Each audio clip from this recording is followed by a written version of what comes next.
বাংলার আবহাওয়ায় কিন্তু বড় পরিবর্তন শুরু হয়ে গেছে। গতকাল থেকেই আমরা বৃষ্টি দেখেছি এবং পরশু থেকে উত্তরবঙ্গেও বৃষ্টি লক্ষ্য করতে পেরেছি। আগামী পরশুদিন রবিবার দুপুরের পর থেকে আরও বড় পরিবর্তন এবং ঝড় ও বৃষ্টি আমাদের দক্ষিণবঙ্গে বাড়বে। তারপর টানা কয়েকদিন বৃষ্টি থাকছে এবং আমাদের উত্তরবঙ্গ ছাড়াও বাংলাদেশ, ত্রিপুরা, আসামে ভালো লেভেলের বৃষ্টি এবার আসতে চলেছে। তো বন্ধুরা, আজ 11ই এপ্রিল 2025 এবং আজ হচ্ছে শুক্রবার। আজকের গুরুত্বপূর্ণ আবহাওয়ার খবরাখবর নিয়ে চলে এলাম। বঙ্গোপসাগরের উপরে জমাট বেঁধেছে প্রচুর মেঘ, জলীয় বাষ্প প্রবেশ করছে অন্ধ্রপ্রদেশ, ওড়িশা এবং আমাদের পশ্চিমবঙ্গ সহ বাংলাদেশেও। একটি ঘূর্ণাবর্ত অবস্থান করছে বঙ্গোপসাগরে। বিশেষ করে ঘূর্ণাবর্তটি আমাদের পশ্চিমবঙ্গের খুব কাছাকাছি অবস্থানরত অবস্থায় রয়েছে। এই মুহূর্তের উপগ্রহ চিত্র বলছে ভারতবর্ষ পরিষ্কার, কিন্তু উত্তর ভারতে এই মুহূর্তে মেঘ ও বৃষ্টি আমরা লক্ষ্য করতে পারছি। উত্তর পূর্বের যে রাজ্যগুলো সেখানেও কিন্তু মেঘ রয়েছে। অপেক্ষাকৃত আমাদের বেঙ্গল জোন এই মুহূর্তে পরিষ্কার। এবার আমরা আসি পরবর্তী সময়গুলো কীরকম কাটবে, আগামী দিনগুলোতে কীরকম বৃষ্টি ঝড় আসতে চলেছে সমস্ত কিছু। দেখুন, এই যে ঘূর্ণাবর্ত, সেই ঘূর্ণাবর্ত কিন্তু অবস্থান করছে পশ্চিমবঙ্গ আর বাংলাদেশের উপকূলের সামান্য দক্ষিণে। পরবর্তী সময় এই ঘূর্ণাবর্ত পৌঁছে যাবে মায়ানমারের কাছে এবং মায়ানমারের কাছে গিয়ে বেশ খানিকটা বৃষ্টি মায়ানমারে প্রবেশ করবে। তবে তার আগে বেশ কিছুটা জলীয় বাষ্প আমাদের এই বেঙ্গল জোনে কিন্তু প্রবেশ করে যাবে। এর ফলে আরও পরিবর্তন আসতে চলেছে বৃষ্টি এবং ঝড়ে। বঙ্গোপসাগরে পরবর্তী সময় নতুন কোনো ঘূর্ণাবর্ত তৈরি হচ্ছে কিনা সেটা দেখে নিয়ে আমরা বৃষ্টির আপডেটে আসব।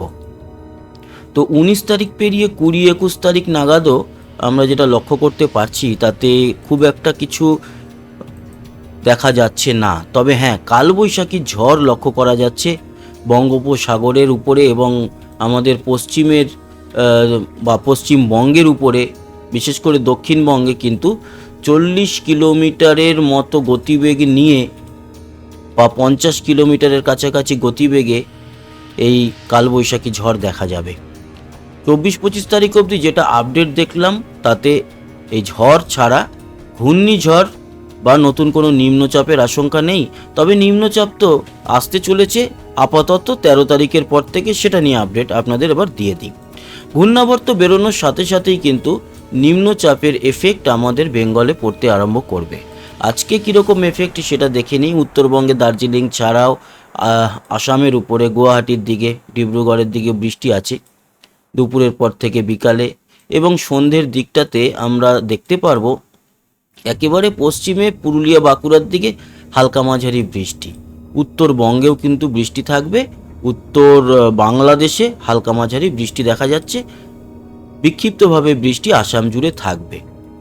এবং আজকের রাতের পর মোটামুটি পরিষ্কার, আসাম ছাড়া উত্তরবঙ্গে কিছুটা বৃষ্টি ছাড়া বাকি শিলচরে কিছুটা বৃষ্টি থাকবে, বাকি কিন্তু মোটামুটি অঞ্চলগুলো পরিষ্কার। তার মধ্যে আমাদের দক্ষিণবঙ্গ রয়েছে, এছাড়া উত্তরবঙ্গেরও মালদা, উত্তর দিনাজপুর, দক্ষিণ দিনাজপুর পরিষ্কার হয়ে যাবে রাতের দিকে। 12 তারিখের দিনটায় আমরা যেটা দেখতে পাচ্ছি, ভোর রাতের দিকে আবারও মালদা, উত্তর ও দক্ষিণ দিনাজপুর এবং আমাদের শীতলকুচি, দিনহাটা, জলপাইগুড়ির দিকে, এছাড়া আসামের গুয়াহাটি, গোয়ালপাড়ায় বৃষ্টি থাকবে। রংপুর, তারপরে ঠাকুরগাঁও, বোদা, পঞ্চগড়, জলঢাকা, চররাজিপুর, ঘোড়াঘাট, মহাদেবপুর, কলাই, বগুড়া, এছাড়া সিলেট, শিলচরে বৃষ্টি থাকবে। ডিব্রুগড় আসামের ভালো লেভেলের বৃষ্টি আছে। অপেক্ষাকৃত আমাদের দক্ষিণবঙ্গ আজকের দুপুরের পর থেকে বা কালকে সেরকম কোনো বৃষ্টি আমরা দেখতে পাচ্ছি না। কালকে হলেও হয়তো হালকা মাঝারি বা ছিটে ফোটা একটু বৃষ্টি দেখা যাবে। 13 তারিখের সকাল থেকে পরিষ্কার থাকলেও 13 তারিখ দুপুরের পর থেকে বদলাবে আবহাওয়া এবং আমাদের দক্ষিণবঙ্গের প্রতিটি জেলায় বৃষ্টি আমরা দেখতে পারবো। সবচেয়ে বেশি বৃষ্টি যেটা দেখা যাচ্ছে কলকাতা, হুগলি, নদিয়া, উত্তর 24 পরগনা, মুর্শিদাবাদ, বীরভূম, বর্ধমানেও বৃষ্টি থাকবে। তো এই অঞ্চলগুলোতে ভালো লেভেলের বৃষ্টি আসতে চলেছে রবিবার, এবং উত্তরবঙ্গ জুড়ে রবিবার দিনকে বৃষ্টি থাকবে। 14 তারিখ সোমবারও কিন্তু বৃষ্টি আমাদের দক্ষিণবঙ্গে দেখা যাবে। মালদা, দুই দিনাজপুর, বাংলাদেশ জুড়ে, ত্রিপুরা জুড়ে এবং চট্টগ্রামের দিকে, শিলচরের দিকে ভালো বৃষ্টি দেখা যাবে। এইরকমই কয়েকটা দিন পরিস্থিতি চলবে। প্রতিদিনই হালকা মাঝারি বৃষ্টি জেলাগুলিতে থাকবে, কোনো দিন ভারী বৃষ্টি, এরকমভাবেই আপাতত এই 13 তারিখের থেকে যে বৃষ্টিটা শুরু হবে সেটা কিন্তু সব জায়গাতেই ছড়িয়ে ছিটিয়ে হবে, এবং কোনো একটা জায়গায় যে টানা হবে সেরকম নয়। পুরো বেঙ্গল জোনে আজকে এখানে, কালকে ওখানে এরকমভাবে চলতে থাকবে। আর মাঝে মাঝেই আমাদের দক্ষিণবঙ্গের সব জেলাতেই বৃষ্টি আমরা লক্ষ্য করতে পারবো। অপেক্ষাকৃত 21-22 থেকে কিছুটা পরিষ্কার হয়ে যাবে আমাদের বেঙ্গল জোন। বৃষ্টির পরিমাণ সেখানে আপনাদের দেখিয়ে দিই। আজকে যেটা বলছিলাম, রাত্রির মধ্যে উত্তরবঙ্গে শীতলকুচি, দিনহাটা, বাংলাদেশের রংপুরের দিকে বৃষ্টি, এবং ভোর রাতের দিকে আমরা দেখতে পারবো যে ময়মনসিংহ, সিলেট, উত্তর ত্রিপুরা বৃষ্টি থাকবে, দক্ষিণবঙ্গ পরিষ্কারই থাকবে। তবে আসাম জুড়ে বৃষ্টি, ডিব্রুগড়ে বেশ ভালো লেভেলের বৃষ্টি থাকবে। 13 তারিখ দুপুর পর্যন্ত যে আপডেটটা আমরা দেখতে পাচ্ছি, মানে দুপুর 11টা-12টা অবধি, তাতে 13 তারিখের মধ্যে উত্তরবঙ্গ এবং উত্তর বাংলাদেশ ও উত্তর পূর্ব বাংলাদেশে বৃষ্টি থাকছে, আর আসাম জুড়ে বৃষ্টি থাকছে, ছিটেফোঁটা বৃষ্টি উত্তর ত্রিপুরায়। এবার আমরা আসি যে বিষয়টা নিয়ে, সেটা হচ্ছে 13 তারিখ দুপুরের পর থেকে যে বৃষ্টিটা, সেটা কিন্তু আমরা মালদা, উত্তর ও দক্ষিণ দিনাজপুর ছাড়াও দেখতে পাচ্ছি কলকাতা, হাওড়া, হুগলি, আরামবাগ, কোলাঘাট, শান্তিপুর, চাকদা, হাবড়া, বনগাঁ, মানে উত্তর 24 পরগনা, এছাড়া দক্ষিণ 24 পরগনার গোসাবা, জয়নগর, মাজিলপুর, বারুইপুর, কেয়াতলা, উলুবেড়িয়া, কোলাঘাট, তমলুক, এই সব অঞ্চলে দেখতে পারবো। 13 তারিখের থেকে এই যে পরিবর্তন, সেই পরিবর্তনের মধ্যে চট্টগ্রাম, লংগদু, রাঙামাটি, বিলাইছড়ি, রাজস্থলী, সাতকানিয়া, থানচি, চাকারিয়া, এছাড়া টেকনাফ, সেন্ট মার্টিন, এই অঞ্চলগুলোতে কিন্তু বৃষ্টি হবে। উত্তর ত্রিপুরাতে ভালো লেভেলের বৃষ্টি আছে। 15 থেকে 17 যদি দেখি, আমাদের দক্ষিণবঙ্গ শুধু নয়, পুরো বেঙ্গল জোনে বৃষ্টি দেখতে পারবো। 15 থেকে 17, 17 থেকে 19 ভালো লেভেলের বৃষ্টি থাকছে, 19 থেকে 21ও বৃষ্টি থাকছে পুরো বেঙ্গল জোন ধরে, এবং 21-এর পর পরিষ্কার আমাদের পশ্চিমবঙ্গ হবে। যদিও উত্তরবঙ্গে তখনও বৃষ্টি থাকবে, তবে বাংলাদেশের পূর্বে সিলেট, মৌলভীবাজার, ময়মনসিংহ, এদিকে শিলচর, আসামের গুয়াহাটি, ডিব্রুগড়ে প্রচুর পরিমাণ বৃষ্টি কিন্তু থাকবে তখনও, এবং 23 থেকে 25ও বেশ ভালো লেভেলের বৃষ্টি থাকছে।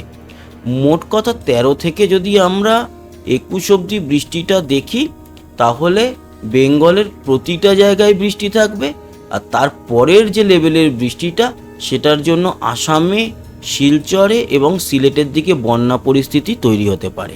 এই হলো গিয়ে আপডেট সঠিক। এবার আমরা তাপমাত্রাটা দেখে নেব, দেখে নিয়ে শেষ করব আজকের এই আবহাওয়ার খবর।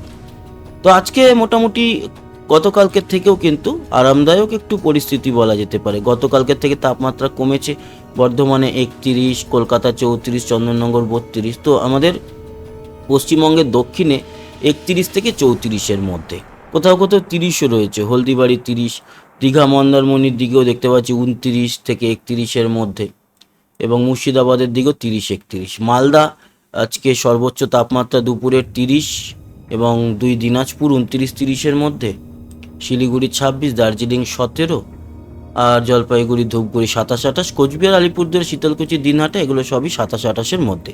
বাংলাদেশেরও উত্তরে 28-29-এর মতো, ঢাকা 32, এবং খুলনা, বরিশাল 31 থেকে 33। এক কথায় বলা যেতে পারে 29 থেকে 33-এর মধ্যেই রয়েছে বাংলাদেশেরও তাপমাত্রা। কুমিল্লা 34, চিটাগাং, মহেশখালীর দিকে 29-30-এর মধ্যে। ত্রিপুরা তাপমাত্রা 33-34, এবং আসাম জুড়ে 28, কোথাও কোথাও 27, মানে 27-28-এর মধ্যে আসাম। আগামীকাল তাপমাত্রাটা কীরকম থাকবে সেটা দেখে নিই। আগামীকাল দুপুরে বাড়বে তাপমাত্রা আজকের থেকে। আজকে যেমন 34 আছে, কালকে এক ধাক্কায় 37 হয়ে যাবে। সব জায়গাতেই 1 ডিগ্রি 2 ডিগ্রি করে বাড়ছে। 13 তারিখের দুপুরের দিকে মোটামুটি 36-37 থাকলেও বিকেল ও সন্ধ্যের দিকে তাপমাত্রা অনেকটাই পড়ে যাবে।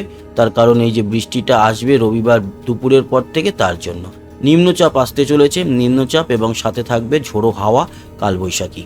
তো সমস্ত আপডেট আপনাদের দিলাম, আশা করি এই আপডেট আপনাদের কাজে লেগেছে। আবার দেখা হবে সবাই ভালো থাকবেন, সুস্থ থাকবেন, টাটা।